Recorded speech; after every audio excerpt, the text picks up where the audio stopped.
À la rentrée en septembre 2020, on a cette envie de faire un documentaire sur l'artiste de Gaulle l'écrivain, de Gaulle le comédien, de Gaulle qui se servait des arts pour asseoir son pouvoir et porter la grandeur de la France. Et évidemment, il s'agissait de lire, de porter par la voix les fameux textes des mémoires du général de Gaulle.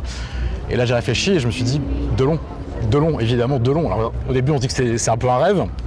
Et en même temps, on connaît son attachement très fort au général. Il a souvent confié, très attaché à la figure du père de la nation, à ce côté un peu peut-être autoritaire, à ce rapport aussi à l'armée. Delon a fait la guerre, on ne le sait pas forcément, mais il a participé à la guerre d'Indochine. Il y est allé en tant que jeune combattant quand il avait 17 ans, si je me souviens bien. Et donc pour toutes ces raisons-là, il est fasciné par De Gaulle, mais comme un peu toute la France à l'époque, peut-être un peu plus. Et ça, on le sait. Et c'est fort de cette conviction-là que je décide de contacter l'équipe d'Alain Delon et lui-même, en lui proposant cette idée d'être la voix du général de Gaulle dans ce documentaire. Et très vite, il accepte. Il y a très peu d'hésitation, c'est oui tout de suite. Il y a peut-être une botte secrète pour le convaincre. J'avais entendu parler d'une lettre écrite de sa main d'Alain Delon au général de Gaulle, le soir de la démission du général, en avril 1969, au soir d'une défaite au référendum. Une déclaration d'amour qui était restée inédite jusque-là et qu'on est allé chercher aux archives nationales. Et quand j'ai contacté Alain Delon, je lui fais part de cette lettre et évidemment, ça a un peu pesé dans la balance et quand il nous l'a lu, je vous raconte pas les poils. Quand il accepte, c'est quand même une surprise parce qu'on est fin 2020, c'est encore la période du Covid et surtout, on est un peu plus d'un an après son AVC et il n'a pas fait une seule apparition publique depuis, donc personne ne l'a vu à part sa famille. Certes, j'ai un petit lien de confiance avec lui, mais il y a quand même cet enjeu-là de santé publique, etc. Et est-ce qu'il va être capable d'avoir une voix, qu'il ne chevrotte pas, etc. Et donc tout l'enjeu est là. Il accepte, donc on se dit, il est OK, ça va le faire. Après, c'est le général.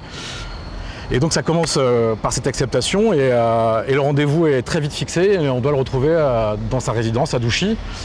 Et donc déjà là c'est incroyable parce qu'on a rendez-vous avec Alain Delon chez lui, là où pas grand monde a la chance de pouvoir pénétrer. On rentre dans cette immense propriété qui fait je ne sais plus combien d'hectares, il y a des pans, des serres, un immense jardin, un lac artificiel, on contourne, on voit la grande maison et puis non finalement on arrive devant le pool house. Et là, il y a une image dont je me souviendrai toute ma vie, c'est qu'il y a un monsieur, une stature, quasiment une statue, posée sur un banc, avec un grand chien blanc, son malinois blanc. Et c'est Alain Delon qui m'attend, qui nous attend. Et quand la voiture se gare, il se dresse comme ça, il nous lance les robes. Avec un masque qu'il ne veut pas garder, il nous dit « Bienvenue, bienvenue chez moi ». Et ça commence comme ça. Et ensuite, là, on s'installe à l'intérieur du pool house, dans sa cuisine, bonne franquette. Et on va installer, on a très peu de matériel, on a juste un très bon micro, un très bon micro de prise de son. Et très vite, il regarde les textes qu'on a choisis ensemble. Hein. Je lui avais fait parvenir un peu au préalable, histoire qu'on soit bien d'accord. Et on s'installe face à face, avec juste ce micro entre nous, ces textes. Il y en a une dizaine de mémoire.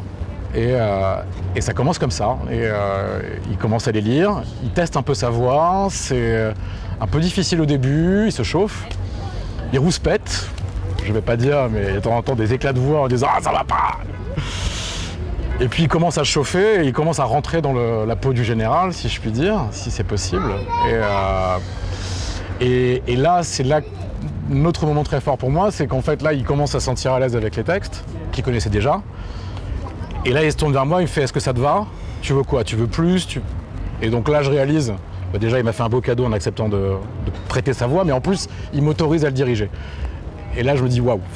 Là, je suis en train de diriger Alain Delon, ça n'arrive pas à tout le monde. Je vais être très honnête, il y avait des prises qui me semblaient exagérées, et qui en fait, une fois collées sur les images, etc., fonctionnaient très bien. Et c'est là où la puissance de l'acteur et la connaissance de sa voix et la connaissance de son personnage, ça marchait. C'est pas la voix du général de Gaulle, c'est la voix d'Alain Delon, c'est sûr. C'est la voix d'Alain Delon vieillissant, un peu chevrotante. Et donc il y a un truc, il y a une magie qui s'opère. On peut dire, tiens, ça aurait pu être la voix du général. Enfin, je crois en tout cas. C'est vrai qu'en tant que Cannois, après l'avoir ramené Alain Delon à Palerme, au Palais Ganji du Guépard, j'avais très envie qu'il revienne sur les traces d'un tournage mythique à Cannes. Et il s'agissait de Mélodie en sous-sol en 1963, je crois, au Palm Beach. D'autant plus que le Palm Beach a été refait ou presque à l'identique à l'époque. Et retrouver Alain Delon à côté de cette piscine où tous ces billets s'évaporent, son casse avec Jean Gabin finalement s'évapore sous leurs yeux.